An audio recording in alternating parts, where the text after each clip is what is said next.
Curious kami po, itong calorie labeling po na pinatupad dito sa Quezon City, nauna na po ang Quezon City, pero layunin po talaga by December 21, lahat na po talaga sana ng mga LGUs ay sumunod sa Quezon City para po talaga mas magkaroon po ng informed na desisyon ang ating mga consumers kung gaano kadami ang kanilang kinakain, yung calories. Maybe we can start by you explaining to us, Doktora, what is calories ba? Ano ba ang significance po nun sa ating diet?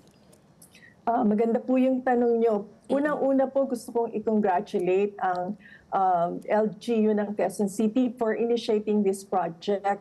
Napakahalaga po nito, hindi lamang po sa adult but kung hindi sa general public across ages, kahit po sa mga bata. Well, ang calorie po is uri ng isang measurement. Para pong pag bumibili tayo, di ba, may mga litro, merong mga ounces, mga ganyan. Yes. So ito po ay uri ng measurement na ginagamit natin to measure the energy.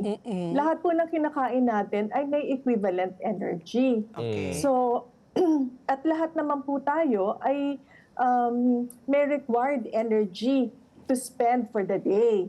So napakahalaga po niyan para at least guided tayo kung sumusobra po ba yung energy na kinakain natin o kulang. Kasi magdedepende po sa dami ng kinakain natin or energy that our body is taking in kung tayo po ay mag-gain ng weight or mag-lose ng weight.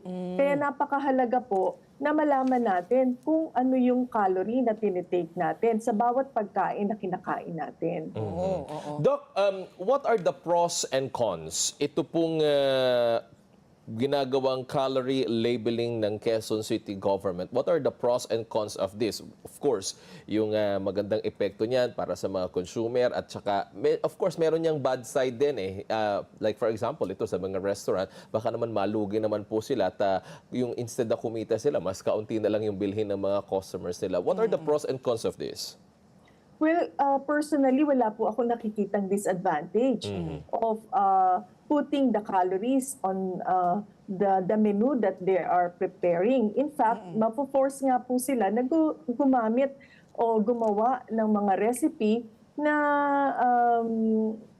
merong measurement para alam ng tao kung gaano po kadami yung kakainin nila. So it is also our choice, no? Kung makita mo na sobrang taas ng calories ng menu na yon, siguro probably you can take some of it but not to take it all para hindi naman po yung buong calorie ng pagkain na menu na in-order mo ay yun ang matitake mo. So may kasabihan nga tayo, di ba? Wala naman daw pong masamang pagkain. Kung hindi, masamang choices natin.